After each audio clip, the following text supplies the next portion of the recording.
I don't support Mr. Dinga's bid for a number of reasons, and I've already stated that in different fora. Number one, because his bid is an attempt to use the AU position to exile him from local politics so that this administration may get the support of his constituency. That is not a reason why you give somebody a seat that requires young and vibrant individuals. Mr. Odinga is going to be 80 in the month of January. Really, at age 80, one should be writing his memoirs, not competing with younger people for holding an office, which is a secretariat's office. P.L.O. Lumumba is one of the African leaders who reasoned soberly. He has not been in any presidency race, but he has tried once upon a time to vie for a certain seat in this country, but he failed. P.L.O. Lumumba, since that time, he has been acting as a statesman, as an African, as a Pan-Africanist. He keeps on speaking on matters that are concerning Africa, and we see mostly in the African countries praising African leaders who have done tremendous job. Now, when he was given this platform to talk about Raila Odinga's candidature, P.L.O. Lumumba, who is listened to by so many other and followed by so many other leaders in the country and in the world and in Africa, I feel strongly that is going to influence also the election of Raila Odinga. Why am I saying so? We all have to admit the fact that P.L.O. Lumumba is so knowledgeable. That's the first one. The second thing, whatever he said in that clip is very clear. First of all, as a Kenyan, the way I understand it, I second what P.L.O. Lumumba is speaking. Why am I saying so? When we saw that Raila Odinga was being elected, was going to when he made the decision to go to the AUC race, it was very abrupt. It caught all of us by surprise. And it didn't show any intention before. Raila Odinga served as AU's special envoy under the infrastructure docket, and we saw that he resigned to come to Kenya to vie for the presidential seat. Now we realize that later, after resigning, Raila Odinga has never talked about going for the seat again. And actually, after resigning, what does it also? Why are you also going back there to vie for the same seat that you had rejected? So, when I check closely what Raila Odinga, how he decided generally to go to the AUC, I go directly to P.L.O. Lumumba to what he's saying, and I feel strongly that probably Raila Odinga is most likely not genuine on his African agenda. Why am I saying so? It was just after the demonstrations we had in the country, where Kenyans were moving around to ask for proper governance, ask the reduction of the cost of living, and many other things of that sort.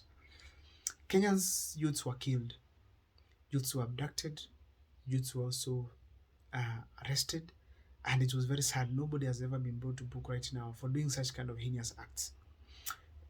Nevertheless, when these demonstrations occurred, they were alleged that there was a dialogue that was happening in Mombasa between Raila Odinga and William Ruto. Indeed, it was present because Olusegun Obasanjo appeared there, and Obasanjo was the person presiding over this meeting.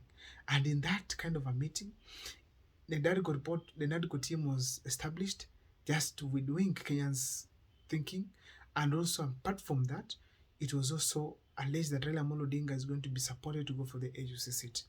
When Raila Odinga was given the chance to speak about it, he said that when duty calls in Africa, we always respond. And he said that if the African continent needs me to serve, I'll serve, I'm ready. The fact remains that when Raila Odinga was giving this speech, it is that he feels that is needed. Yet we didn't need him. We did not need Raila Odinga. It was not needed. So Raila Odinga felt like he's the person to go there. Now, following these events, it's clear that it was a consequence of a certain demonstration that occurred in this country. William Ruto felt threatened and offered Raila Odinga a seat that is going to support him, and as a result, he was going to remain in Kenya and become the president even in 2027. Raila Odinga to give back by supporting him as well. It's very clear as we see right now. We got Raila Odinga's men getting into government. That's Junet Mohamed, John Mbadi, Wycliffe Ambetsa Oparanya, Ali Hassan Joho. Very clear. Since then, William Ruto is getting support in Nyanza like hell. We go to Western region, the Raila Odinga men are supporting him immensely. So this shows very clearly that the intentions they had in the meeting, it's basically to award Raila Odinga and Raila Odinga to award William Ruto back. Now, P.L.O. Lumumba is insinuating that the decision for Raila Odinga to go for the AUC seat, it was not genuine on the basis that it was just an option that came out to manage Raila Odinga. to get rid of him from the local politics. And indeed, I feel strongly that that is not the best objective that should have a leader go to the African Union to represent the African interests. That is very clear. Secondly, P.L.O. Lumumba is talking about age. When you look at the issue to do with age as we speak today, age is a big issue. I've also talked about it in many other videos, that the age of an individual matters. Raila is old man, who should be resting somewhere at hills in his palatial home, doing his stuff, enjoying himself, and at least keep off some of these things that are happening so that he can have peace. But now he's decided to go to the other side simply because he wants to keep off their local politics. That is a bad gesture to any leader who is coming to the AUC, because we need a leader who is at least strong enough to move across these countries, to go even 2 terms, to start projects and finish them. But if we have someone who is old, who we are not sure that is going to finish the 2 terms or even the first term, then probably that's going to be one of the most dangerous scenarios. If you look at Raila Amolo Odinga again, whenever he's walking, he's pretending to walk a certain way that is strong, but we all know that age has caught up with him and probably is not doing well. Now, and you know, when you are old, there are things that come with you with it, the age, like diseases, chronic diseases. Maybe we have things like problems like arthritis, knee, osteoarthritis, that one. So we have so many other problems that Kenyans experience. I mean, not just Kenyans, but people at older generation experience, especially because of this overworking. So Raila Amolo Odinga, probably, according to P.L.O. Lumumba, I second him, that it was not a genuine way to take Raila Amolo Odinga to the AUC seat. Also, to talk about it slightly is this. We need to not take the Kenyan politics as a priority for the African continent, in the name that African continent has to suffer in the hands of Raila Amolo Odinga, in the name of saving William Ruto's politics. I mean, that can't work. It's not the best thing that can happen in this country. And therefore, it's a deal that the African leaders could sit down and rethink and come up with a better solution on a way to make sure that we have a good leaders. And the best solution is to vote in the right person who is at least coming with ideologies, not as a consequence. Now, when I listen to Raila Kinle speak during the debate, he's giving us the general politics that has been happening in this country here, giving a history, telling us how much he's prepared, showing his understanding of regions. The way he was simply giving various parts of this country when he was doing the campaigns. That shows very well that as Raila Amolo Odinga proceeds to the AUC, he's taking the Kenyan culture there. And probably as we speak today, it's going to be stories, stories, and stories. And if that is the case, probably as we speak as a country, it is not going to be easier. As a country, it's not going to be easier because we are going to take the blame in a scenario where Raila Amolo Odinga fails. And if Raila Amolo Odinga fails in the AUC, particularly after maybe assuming he gets the seat, Africans, particularly Kenyans, will be completely disregarded.